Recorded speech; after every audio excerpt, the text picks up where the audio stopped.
karakter data yang bisa diregres.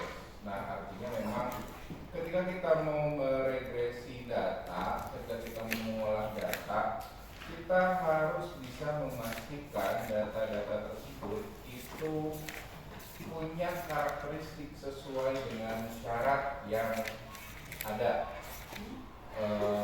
Sebetulnya syaratnya ada 10 klasik linear regression model assumption. Jadi ada 10 asumsi, ada 10 aturan yang memang diwajibkan ketika kita akan melakukan regresi. Nah, namun biasanya memang dari 10 itu ada 5 yang kritis yang sebetulnya memang harus dicek. Yang pertama sebetulnya harus dicek itu adalah bagaimana cara kita men-specifying model. Artinya menyusun model kita itu seperti apa.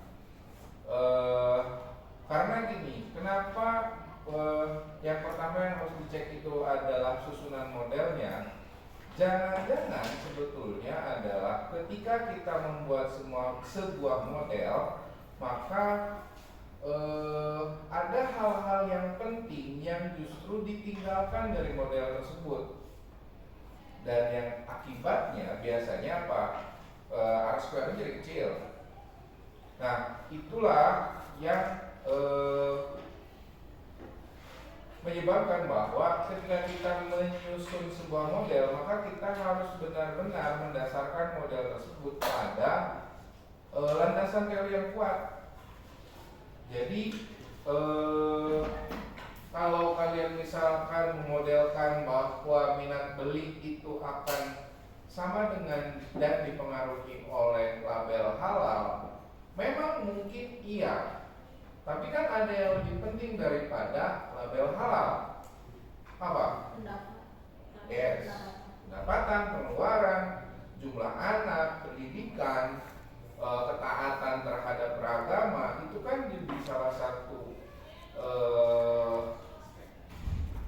faktor atau banyak faktor yang sebetulnya berpengaruh terhadap sebuah hal dibanding dengan label halalnya sendiri. Nah, makanya specifying model itu jadi hal yang penting buat kita menjelaskan si model tersebut pakai teori apapun lah ya yang kalian dapatkan. Makanya ini merupakan alat bagian dari penelitian kuantitatif yang memang kita mendasarkan pada penelitian terdahulu gitu. Nah, baru misalkan menambahkan variabel baru yaitu si label halal. Nah, itu yang pertama soal specifying model. Yang kedua sebetulnya yang harus dicek itu adalah si data. Dari si data itu adalah linearitas dan normalitas. Kan kita tahu bahwa data antara dependent dan independent variable dia itu hubungannya harus linear. Dia tidak boleh kuadratik, dia tidak boleh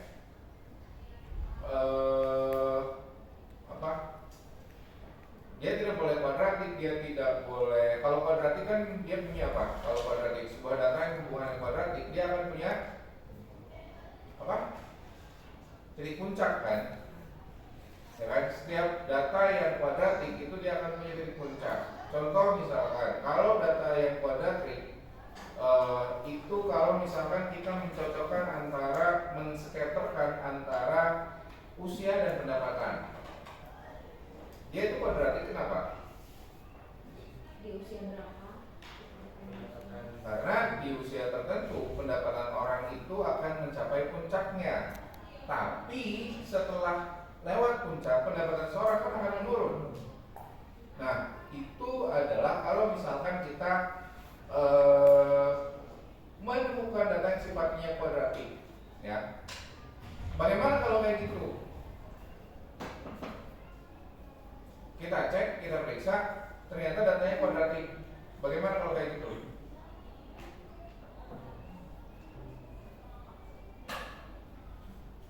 Kita transform datanya, kita ubah datanya. Itu solusi yang memang harus dipakai kalau misalkan kita punya data yang non linear atau hubungan data yang tidak linear. Yang berikutnya yang harus dicek juga adalah normalitas. Nah, normalitas ini adalah ya kalian udah tahu kan dari sudut data yang normal itu seperti apa. Dia itu harus bentuknya, kalau normal itu kayak gimana? Dia harus bell shape.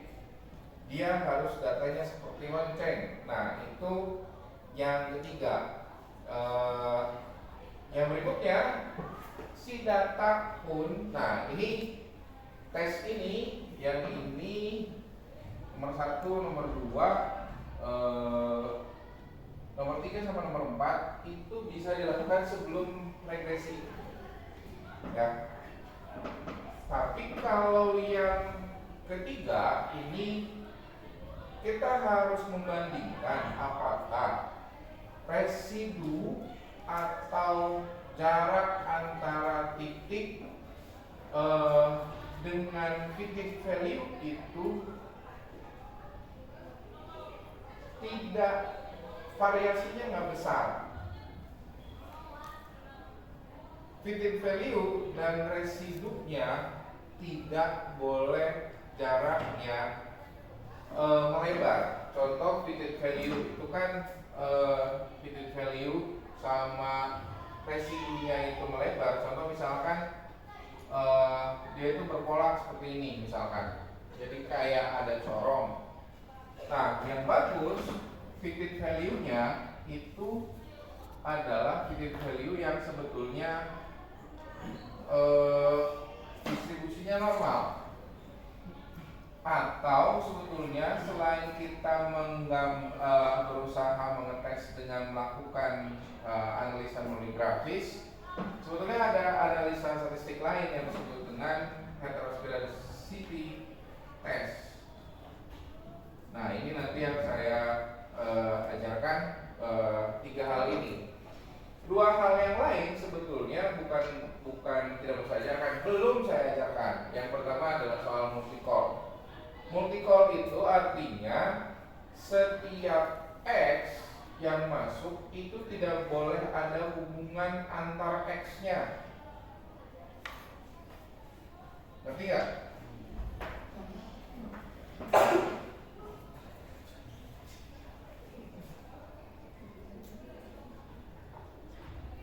X nggak boleh ada hubungan antar X. Contoh misalkan ya,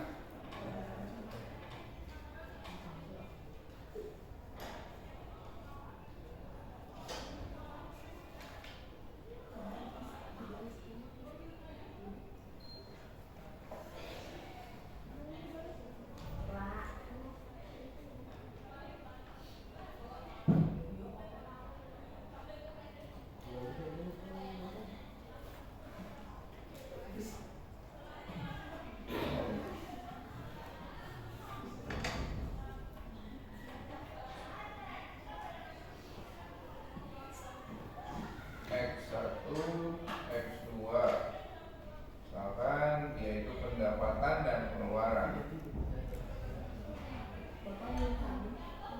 Tuh, kenapa? Dia nggak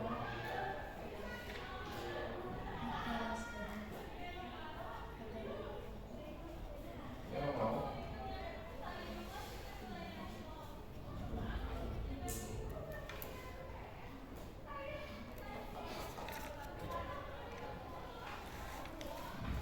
Misalkan ya, kita punya 2 data, misalkan X1 dan X2.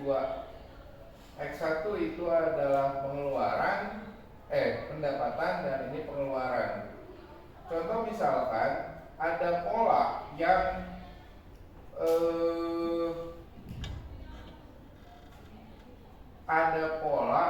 yang memang sebetulnya membuat dia jadi kolinier.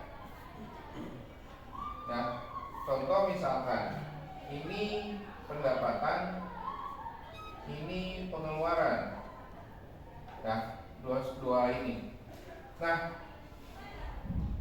ketika terjadi seperti ini, sebetulnya ini yang disebut dengan koliniaritas. Jadi ada hubungan yang pasti antara si pendapatan dan pengeluaran. Contoh misalkan pendapatannya 1 juta, di sininya 700.000. 2 juta, di sininya 1.400.000. 3 juta, di sininya 2.100.000. Nah, ini yang disebut dengan pola kan. Misalkan ternyata pengeluarannya itu adalah 70% dari pendapatan. Nah, nggak boleh nih yang kayak gini. Ini akan sangat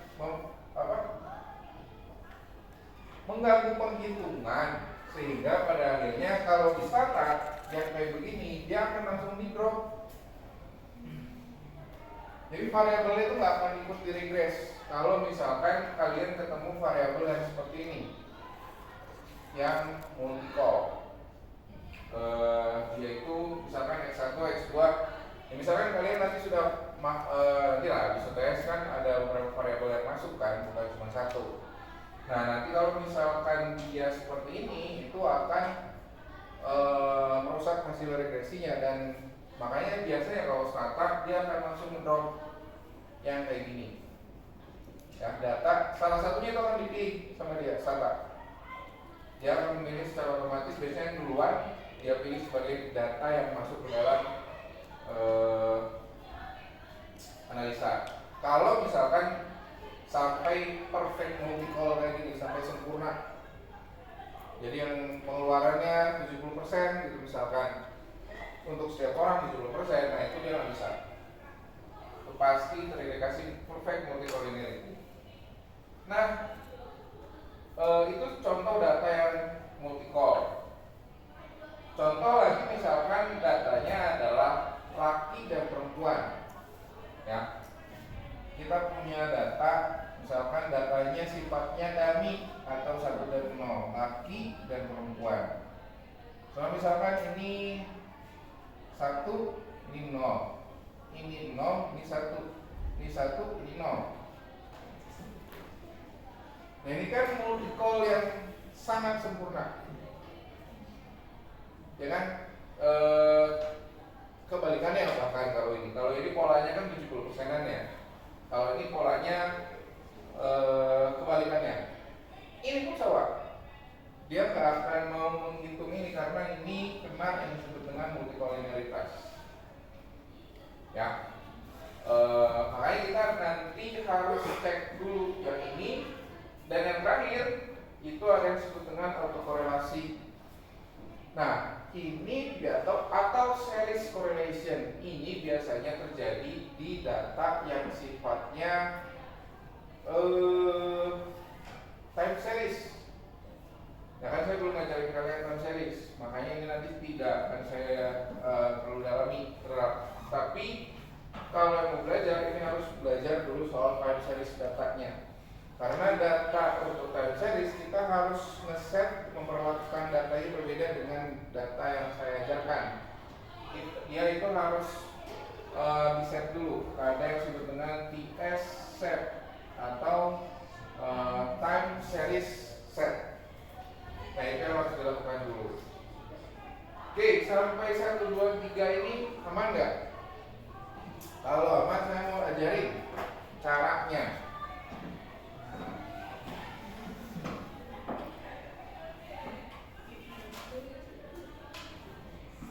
Nggak nyambung ya. Gimana saya ngajarinnya?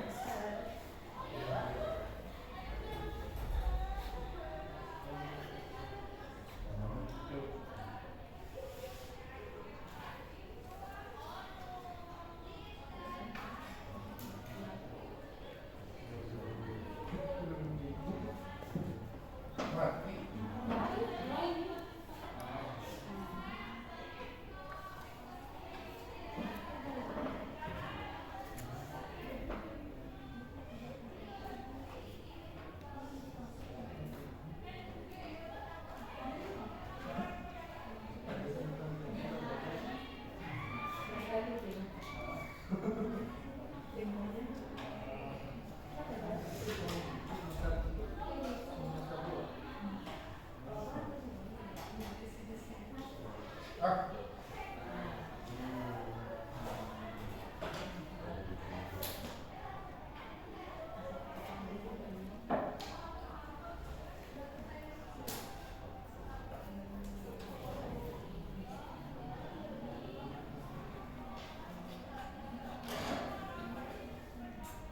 nah, kalau misalkan kita mulai dari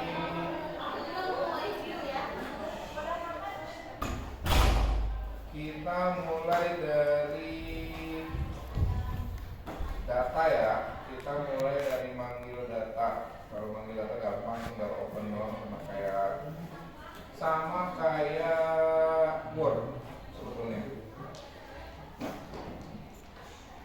Nah, yang pertama dicek kalau model ya jelas lah. Kalau model itu kita harus bandingkan dia dengan teori ya.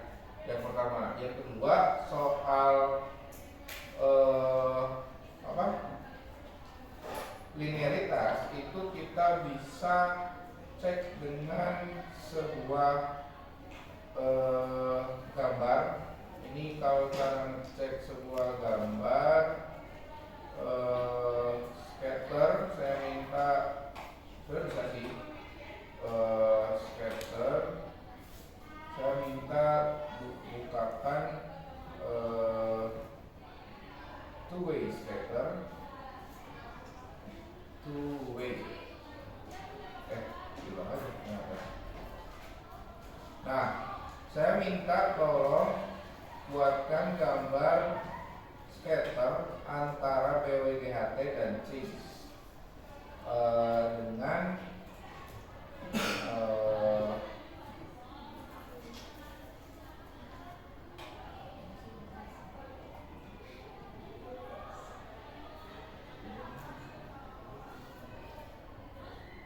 nah, ini hasilnya. Jadi saya minta bukakan, tolong buatkan gambar buat saya birth rate dan jumlah rokok. Data yang biru itu adalah datanya, ya. Yang merah, kalau kelihatan merahnya itu adalah visit value-nya. Ini yang linearnya. Nah, kelihatan kalau di sini dia linear dibandingkan dengan yang lowest-nya. Nggak ada pola, ya, nggak ada pola dari si linearitasnya. Kalau ada pola, biasanya dia ada naik turun, atau misalkan ada tadi yang saya bilang ada titik puncak. Nah, di sini itu nggak ada, dia hubungannya murni linear antara si visit value sama si lowest dari BWGHT and CIS. Ya, ini caranya. Nah, kalau misalkan nggak linear, lagi-lagi saya katakan kita harus mengubah atau mentransform datanya, dicari yang paling bagus yang mana untuk menemukan linearitas, ya. Nah, ini kalau misalkan ngecek linear. Kalau mau misalkan ngecek normalitas, itu kan kita tinggal bikin histogram dari BWGHT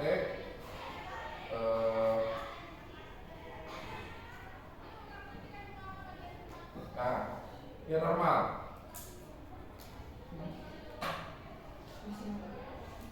Ini yang berkuit, dia normal.